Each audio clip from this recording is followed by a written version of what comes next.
첫 시간에 수열의 그래프 많이 그려보시느라고 고생 많으셨습니다.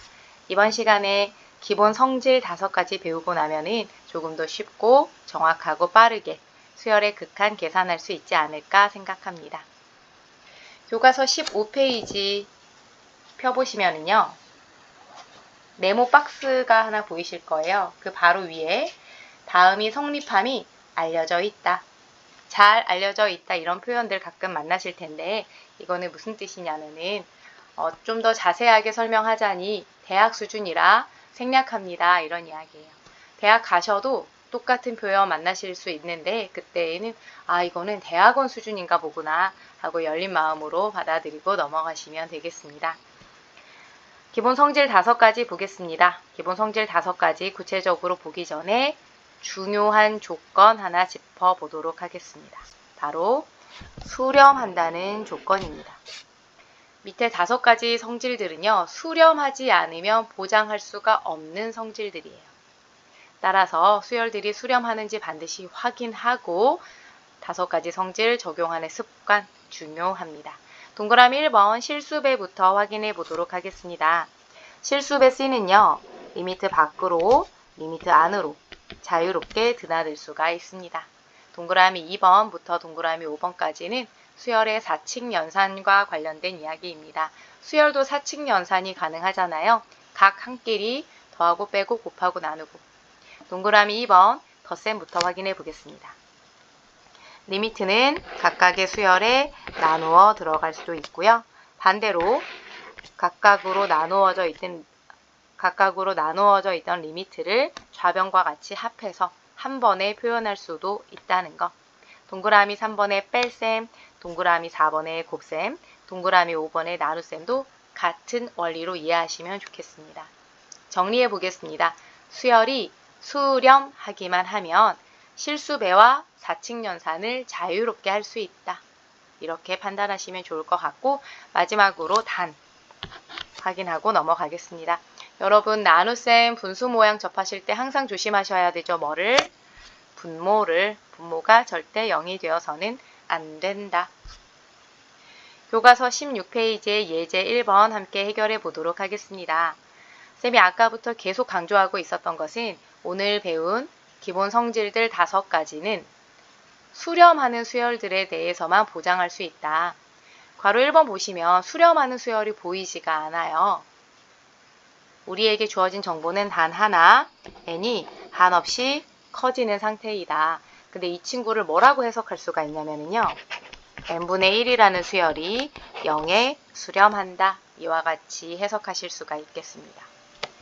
수렴하는 수열 n분의 1을 최대한 활용하면 괄호 1번, 괄호 2번 극한값 계산할 수가 있겠습니다. n분의 1 모양이 최대한 많이 나타났으면 좋겠어요. 괄호 1번 따라서 분자 분모를 n의 거듭제곱으로 적당히 나누어 주면 이 n분의 1 모양을 최대한 이용할 수가 있게 되는데 문제를 많이 풀어보시다 보면 요령이 생겨요. 최고차항으로 나누어 주는 게 제일 효율적이구나. 바로바로 계산하면서 적어보도록 하겠습니다. n의 제곱으로 분자 분모 나누어 보겠습니다. 3만 남을 거고요. 분모도 마찬가지죠. 1만 남고요. 이렇게 분자 분모를 n의 제곱으로 나누고 나니 n분의 1이라는 수렴하는 수열이 많이 보여요. 이제 한번 확인해 볼게요. 각각의 모든 항이 수렴한다면 우리는 실수배와 사칙연산을 자유롭게 할 수 있겠다. 모두 수렴하는 거 확인하실 수 있을 거예요. 따라서 기본 성질 5가지를 활용해가지고 극한값 구해보도록 하겠습니다. 먼저 분자입니다. 3은 3의 수렴하고요.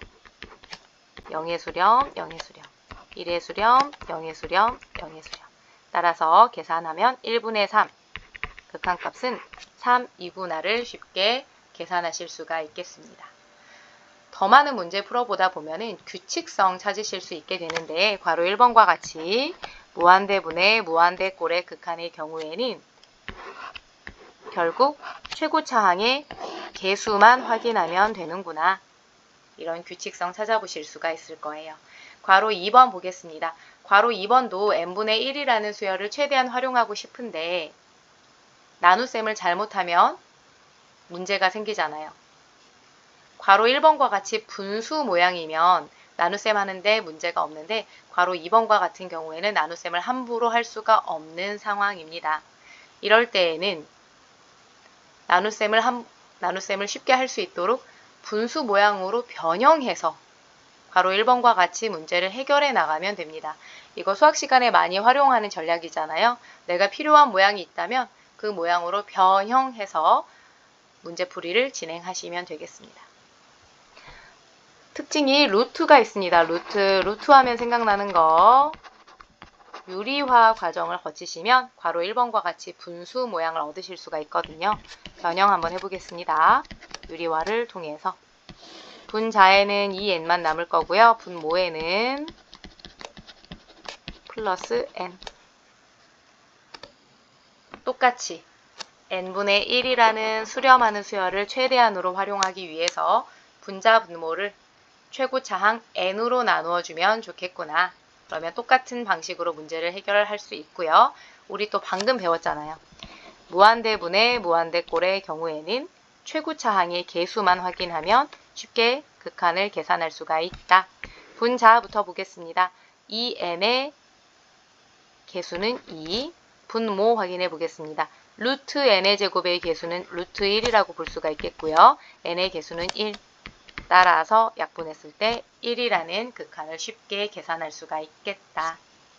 예제 2번 하나만 더 확인해 보실 텐데 여러분 교과서 17페이지 예제 2번 펼쳐서 확인해 보시면 왼쪽 날개에 참고할 만한 내용이 있어요. 참고할 만한 내용 함께 확인해 보도록 하겠습니다. 쌤이 계속 강조하고 있는 게 뭐냐면 일단 수열들이 모두 수렴해야 한다라는 이야기 드리고 있어요. 근데 지금 왼쪽에 보시면은 어떤 상황이냐면 한쪽만 수렴하는 경우에는 어떨까? 적어도 곱셈, 나눗셈에 대해서는 수렴 발산을 예측할 수가 있는데 한쪽만 수렴하는 경우에는 수렴하지 않는 다른 쪽의 영향을 많이 받게 됩니다. 다시요. 한쪽만 수렴하는 경우에는 수렴하지 않는 다른 수열만 확인하시면 수렴 발산을 보다 쉽게 빠르게 확인할 수가 있다. 괄호 1번 문제 해결하시면서 조금 더 자세하게 이야기해 볼게요. 일단 둘 다 수렴하지는 못해도 한쪽이라도 수렴을 해야 되거든요. 괄호 1번을 한쪽이라도 수렴하게 만들고 싶은데 이번에도 수렴에 대한 정보가 전혀 없어요. 우리가 알고 있는 정보라고는 n이 한없이 커지고 있다.